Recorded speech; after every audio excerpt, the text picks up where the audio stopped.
Today's trends in the news.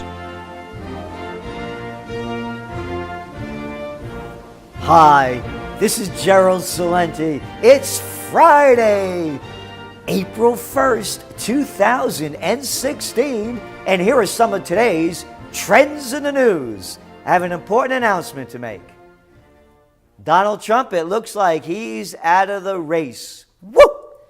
He did one of those women things too many last week, and his popularity rating among women, it's down. Like 73% of them don't like the cat. So he's gone. So I'm going to take his place. We need another candidate in there for president, and I'm announcing my candidacy as a contestant in the presidential reality show in the race for the White House. After all, I could out-Trump Trump. I could make America greatest again. That's better than great. Yeah, forget about that wall over there in Mexico. I'm going to put a wall across Mexico and Canada and get both of them to pay for it. That's right. And forget about worse than waterboarding. I could outwater waterboarding. We're going to bring torture to a new level. Amputations. One finger after another. One toe after another. We're going to get them to speak. And I'll melt ISIS around the world. And we'll get Japan to pay for it. We'll get Italy to pay for it. We'll get everybody to pay for it. I'll out-Trump Trump by a mile. I'll bring back jobs, taxes. Nope. We're going to bring them taxes down to nothing. That's right. Even the corporations, they don't have to pay either.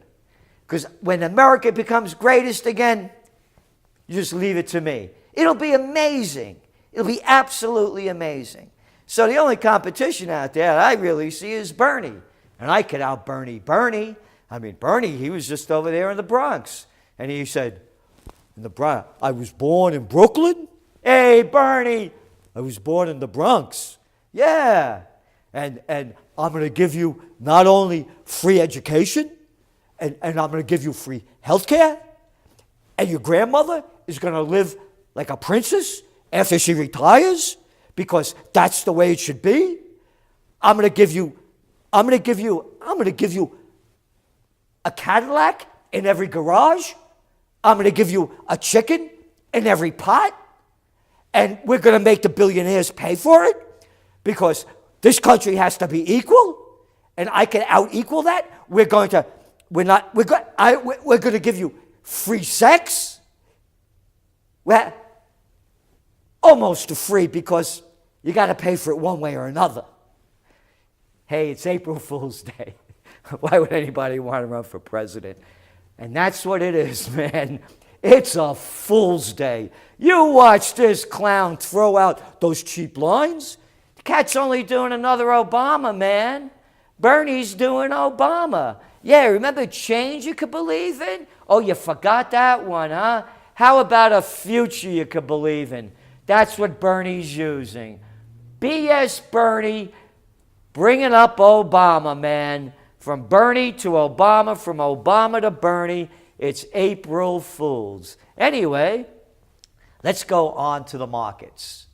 Over there in Asia, wasn't a very happy day over in Nikkei land.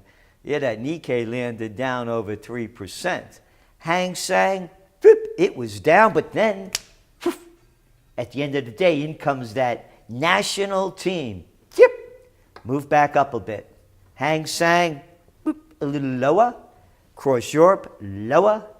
And here in the States, the market was down over 100 points on the news of the employment data. And remember yesterday I said I wasn't sure and I wasn't going to be very, positive about it. And I was just thinking that the numbers would come in lower than expectations on the new employment data. And a good thing I didn't say I was sure, because I was wrong. Numbers came in better than expected. And on that news, the markets went down. That's right, over 100 points. But then they bounced back over 100. And even though oil was down over 4%.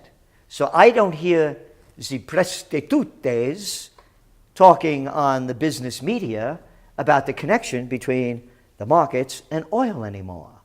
But boy, they played that one out really well for a long time. Woof! And gold got whacked. Down 12, it was down over 20. So let's see what happened and why it happened the way it did. U.S. oil sheds 4% after, ready? Saudi comment on output freeze. Yep. So we had this Saudi prince, and you know how they become a prince. A frog was kissed by a princess, and the frog becomes a prince. Yeah, so that prince, yeah, glorious prince. The dictator's son over there in Saudi Arabia, he made it very clear that if Iran doesn't cut back on production, there's not going to be any talk about a production freeze of oil.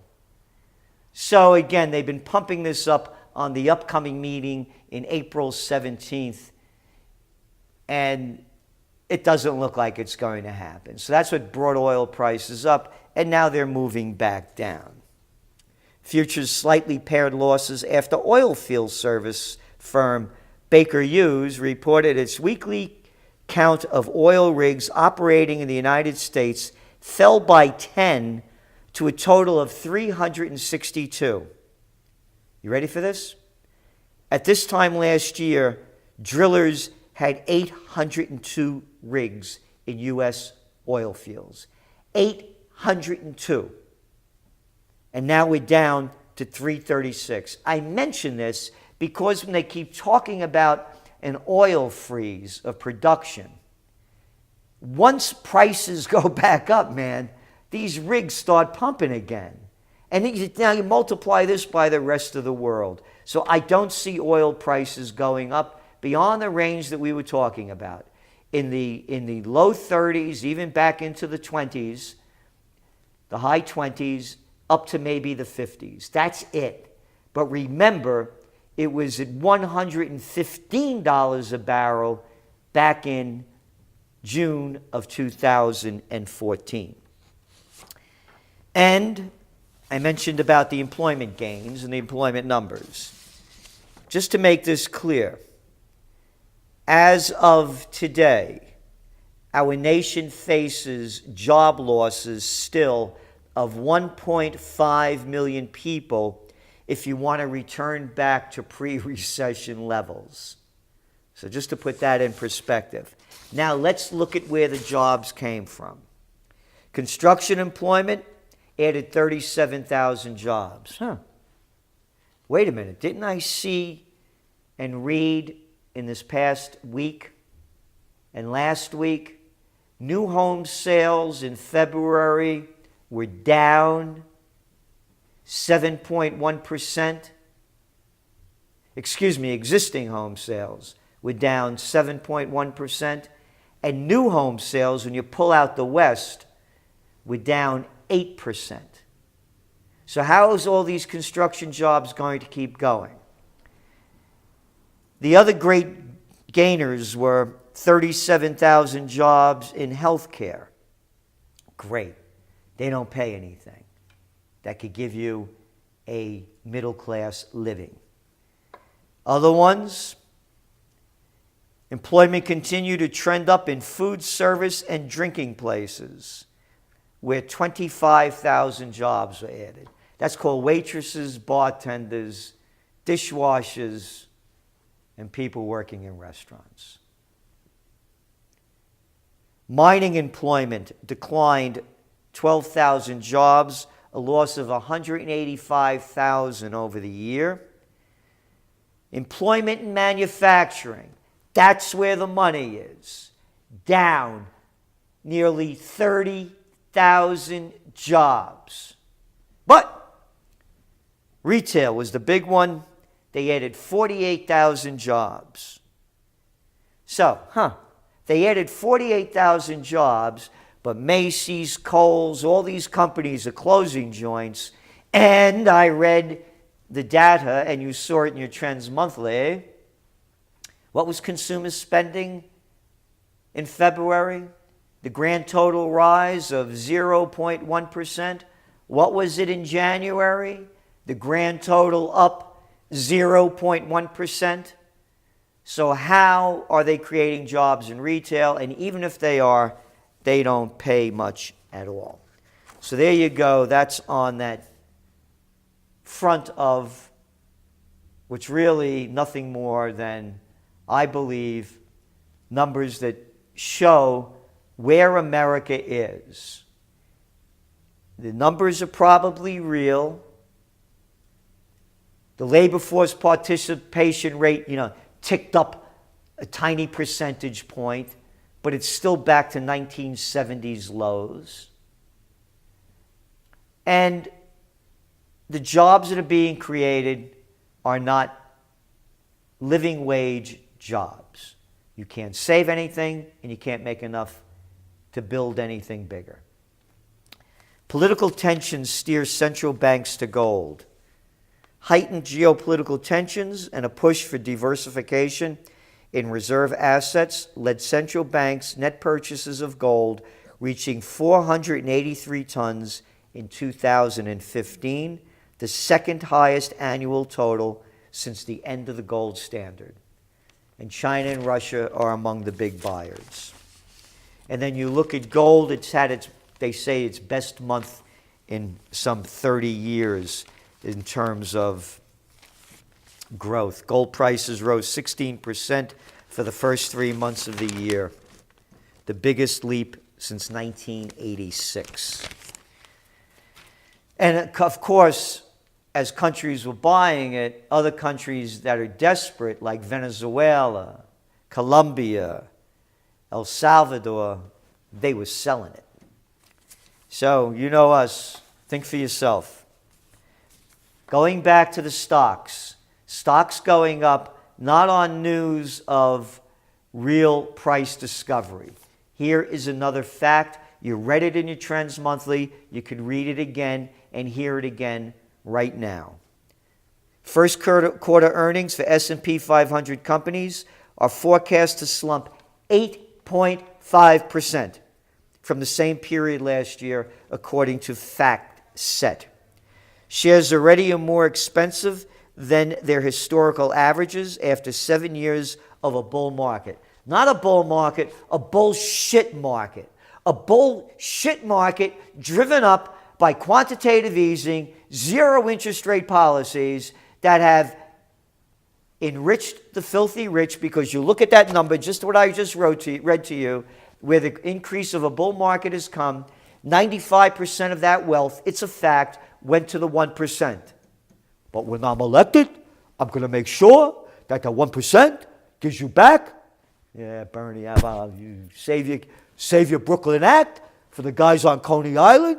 I remember watching you guys. Yeah. And the people applaud this stuff. They applaud it like little children, just like they bought into Obama.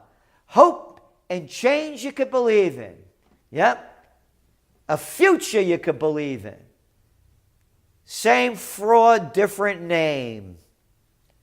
Anyway, the S&P's 500 trailing price earnings ratio is at 18.2, according to FactSet, higher than the 10-year average of 15.8. So there you have it. The stocks are overvalued. Earnings are in a slump, and the market's going up. It makes perfect nonsense. McDonald's to expand reach in China. Fast food giant seeks investment partner to help build out its franchise business.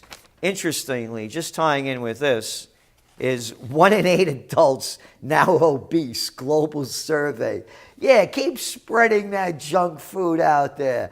Keep eating crap and keep listening to it, because that's all they're serving, whether it's on the presidential reality show or what they call the news. It's crap for the mind, and they serve crap for the body. Hey, it's April Fool's, April 1st. This is Gerald Celente, and that's some of today's trends in the news. Today's trends in the news.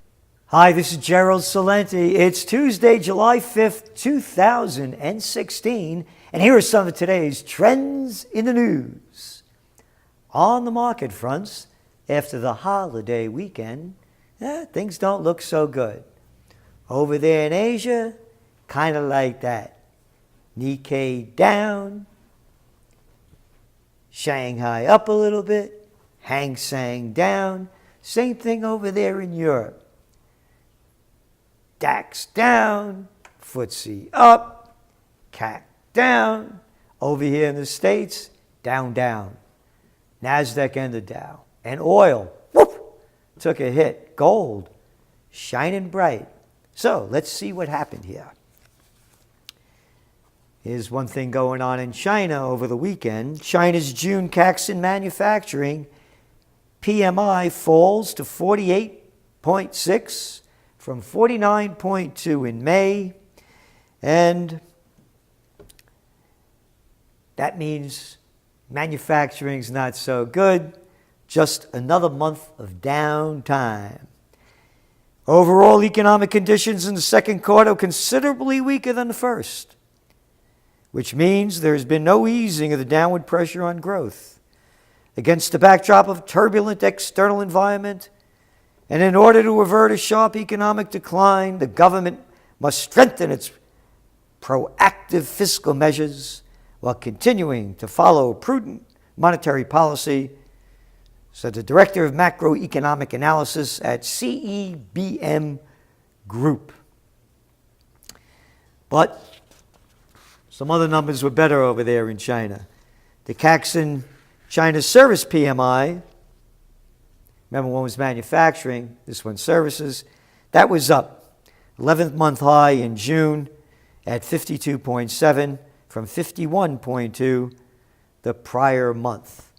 So you have a little bit of positive movement there, but here in the States, things don't look so good. Nope. And the reason being, as I keep saying, follow the money. Monte dei Paschi hits low as ECB warning exposes Italy's banking woes. And then you go back and look at some more data.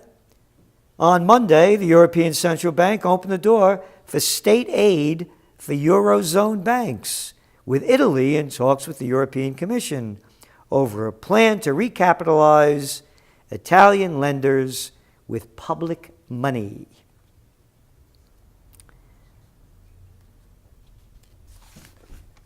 Follow the money.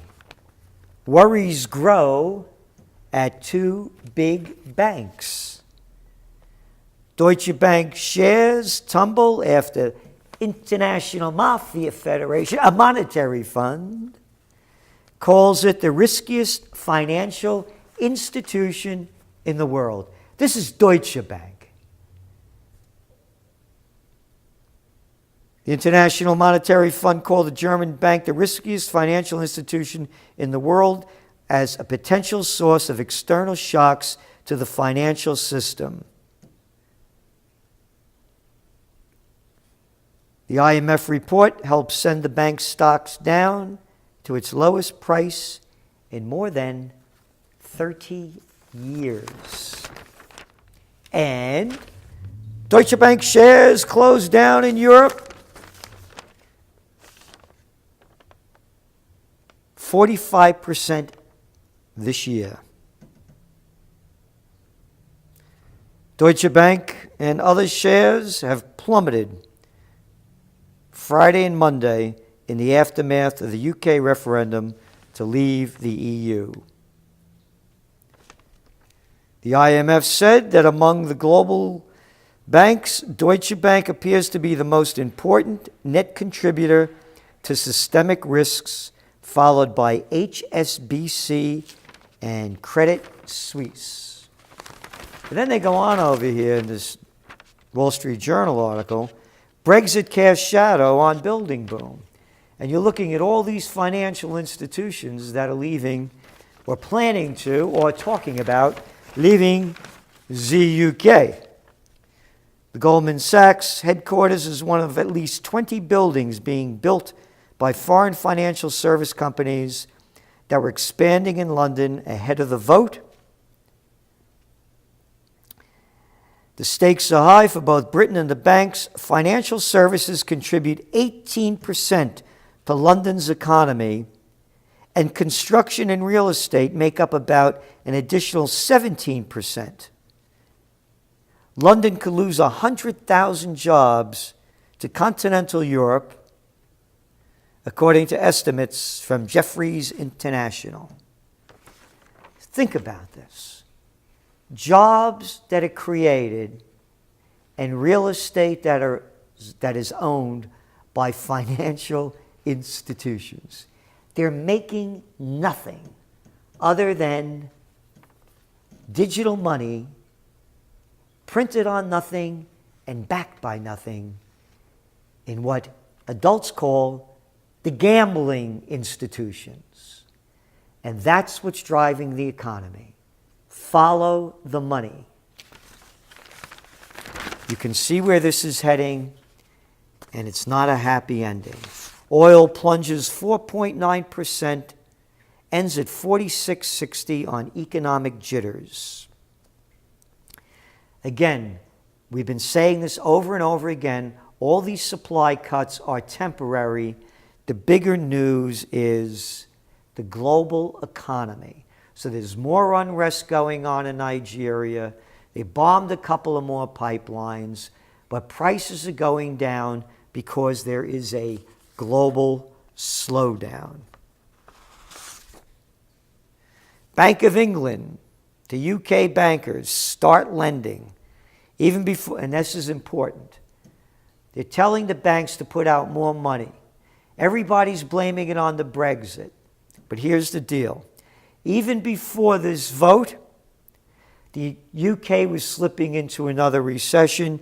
GDP advanced by just 0.4% in the first quarter of this year, down from a lousy 0.6% in the fourth quarter of 2015, the slowest rate since the fourth quarter of 2012, according to the Office for National Statistics. And even before the vote, businesses and investors had begun pulling back. Foreign flows of capital into commercial real estate, you ready? Remember, this is before this happened, fell 50% in the first 3 months of 2016, according to the Bank of England. And transactions in the second quarter kept falling. So now they're saying that cheaper pound down to 31-year lows is going to help exports. But let me get this right. England imports a lot of stuff too. And with a cheaper pound, it's going to cost you more to buy stuff. So you see the numbers here, they're not good.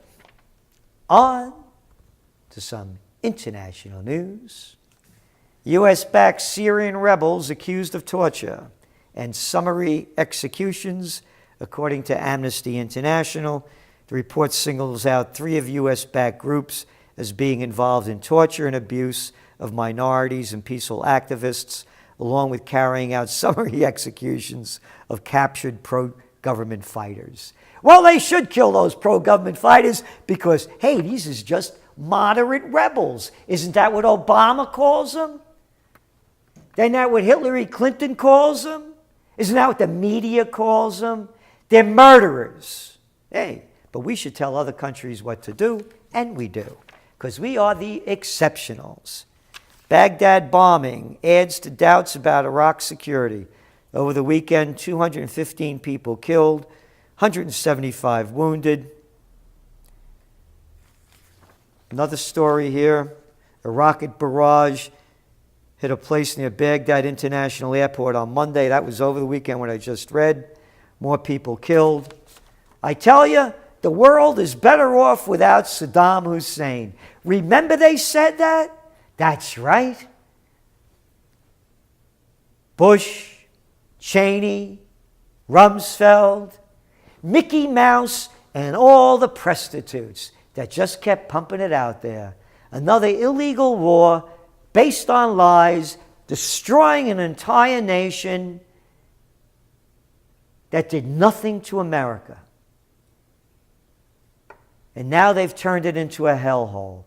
I wonder how they're creating these radical Islamic fundamentalists. Couldn't be because the United States is behind it with its coalition of the killing. Just like in Syria, just like in Libya, just like up in Afghanistan and over in Iraq. But so what? It's only Murder Inc. and another day in it. Because your murderer-in-chief, quote, I'm really good at killing people. That's what they wrote in the book Double Down about our commander-in-chief, Obama. That's right, drone strike man of the day. Or I should say Terror Tuesday, when they pick out who to kill that have not been brought to justice, tried and convicted without a jury or a trial. So what they did, a trend tracking lesson, folks, the government releases important information on weekends and before holidays when people are in a vacation state of mind. Murder by drone. Obama announces civilian death toll. That's right, they put the number out, but you know what the number is? Bullshit detected. Take precautions. Yeah, you better take precautions if you live in all these countries that aren't a battlefield in America that Obama wants to bomb and kill people against the Geneva Conventions and international law. So they're coming out with about 116 people killed between 2009 and 2015. But according to Reprieve and other groups, they're bringing the number up to more like 4,000. 4,000 innocent civilians murdered by Obama, and all you liberals out there that support him. That's right, you're an accessory, as I see it, to the crime if you support the criminal. Where are all you peace advocates? Yeah, got lockjaw these days, don't you, huh? Killing innocent people under the name of winning the war on terror. Yep. According to professor at Notre Dame, quote, no court may lawfully issue torture warrants or permit drone attacks. Just another day in Murder Inc. And speaking about getting away with murder, yeah, the FBI gave Hillary an okay for those email violations. I never thought they'd go anywhere anyway, as you well know. But that's the news. The FBI director said, quote, Hillary Clinton extremely careless, but no charges recommended. Yep. Although we did not find clear evidence that Secretary Clinton or her colleagues intended to violate the law governing the handling of classified information, there is evidence that they were extremely careless in handling of very sensitive, highly classified information. And the FBI director pointed out that the probe was tasked with examining whether Clinton or her aides had mishandled classified information either intentionally or in a grossly negligent way. So what he just said, to me, seems like a grossly negligent way. But hey, you know the way it is in a neo-feudal society. Free ride for the political nobility and economic elite, just like they've brought no one to jail from the white shoe boys on Wall Street to the criminals at the White House. That's right. Whether it's Bush starting wars based on lies, McNamara before him with the Vietnam War,